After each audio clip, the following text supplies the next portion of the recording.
さて、早速今回の解説を始めていきましょう。タイのイサン地方にある巨大な商業都市ウドンタニ。皆さんこの町がただのビジネスの拠点だと思ってませんか？実はですね、ここ息を飲むような古代の歴史と全く異なる文化が見事に混ざり合ったまさに予期せぬ発見だらけの場所なんです。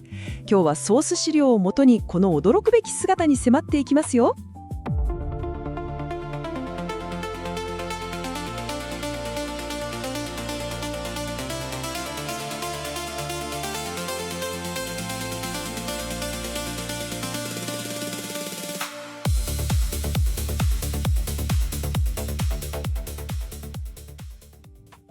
ようこそタイブログラジオへ。私はホストのジャー先生です。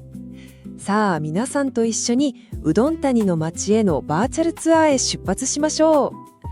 う。この町がどうやって今の姿になったのか、そのワクワクする秘密を一緒に紐解いていきますよ。まず最初のテーマ、ウドンタニの意外な魅力です。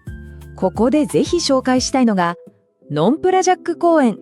巨大なアヒルのボートで有名な水辺のリラックスできる広大なエリアなんですよ。ここでちょっと驚きの数字があります。1バーツまたは2バーツ。たったこれだけの金額って思いますよね。実は今のこの立派なウドンタニの町って昔の地元の人たちのこのほんの 1,2 バーツのささやかな寄付から作られたんです。未来の子どもたち、つまり今の私たちが豊かに暮らせるようにって村人たちが少しずつお金を出し合って町を築いたんですよね。なんだか町の根底に人々の温かさを感じませんか？そんなウドンタニなんですが、その進化の歴史がまた信じられないくらいダイナミックなんです。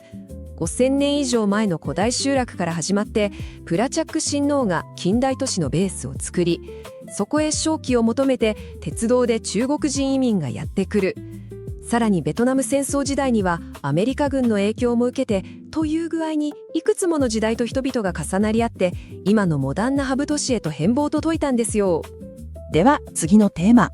5000年の歴史を探求するバンチアン遺跡に進みましょう。商業都市の地下深くに眠っていたユネスコ世界遺産にも登録されている古代の世界へちょっとタイムスリップしてみますよ。5000、いやー、この圧倒的なスケール感想像できますか？今から5000年以上も前ですよ。その時代にこの地域の人たちはすでに高度な文明を持っていて、美しい土器や青銅のアクセサリーなんかを手作りしていたんです。私たちがパッと思い浮かべるよりもずっと豊かな生活がここにあったんですよね。実際の発掘品を見てみると本当に驚かされます。めちゃくちゃ複雑な模様が描かれた土器に青銅の道具や鈴、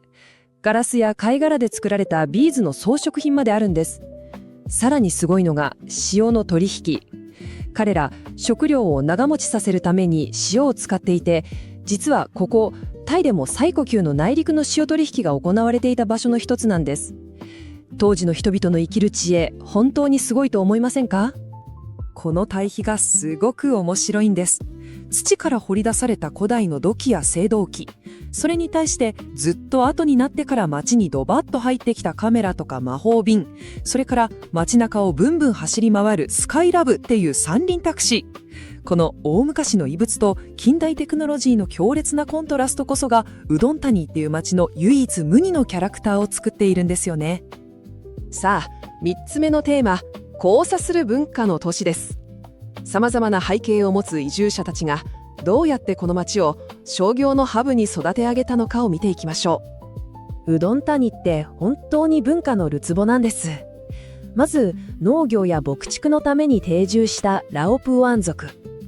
次に鉄道に乗ってやってきてビジネスで街を大いに盛り上げた中国人商人たち、そしてベトナム戦争の時代に駐留したアメリカ兵。彼らはカメラや時計みたいな当時の最新テクノロジーと一緒にコーヒーを飲むっていう全く新しいカルチャーを持ち込みました。それぞれが今のウドンタニのライフスタイルにしっかり自分たちの指紋を残しているってわけです。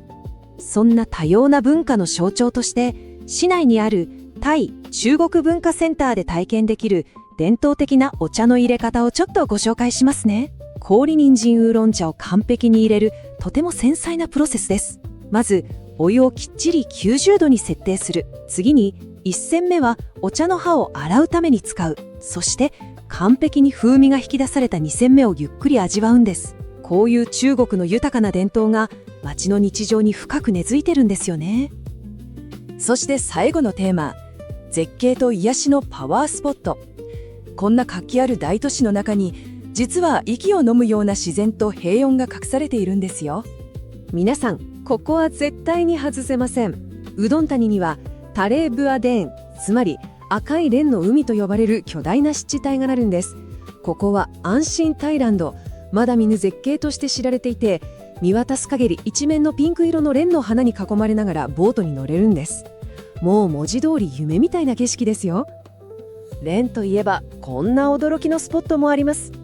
タイ初の水面に浮かぶ白い蓮の寺院、ワット・サンティワナラームっていうお寺なんですが、なんと本土全体が巨大な白い蓮の花の形をしていて、広大な湖の上にポンと浮かんでいるんです。水面に静かに浮かぶその姿は、見ているだけで心が洗われるようなとてつもない癒しのパワーを持っています。もう一つ、町の精神的な拠点がワット・ポーティソムポーンです。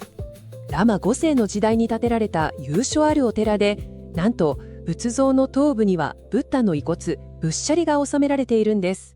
地元の人たちは成功を願ってプラコーと呼ばれる仏像にお祈りをするんですよ。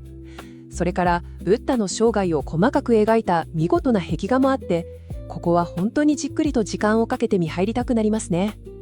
さて、ここまでうどん谷の驚くべきタイムトラベルをご一緒に来ました。最後に皆さんに質問です。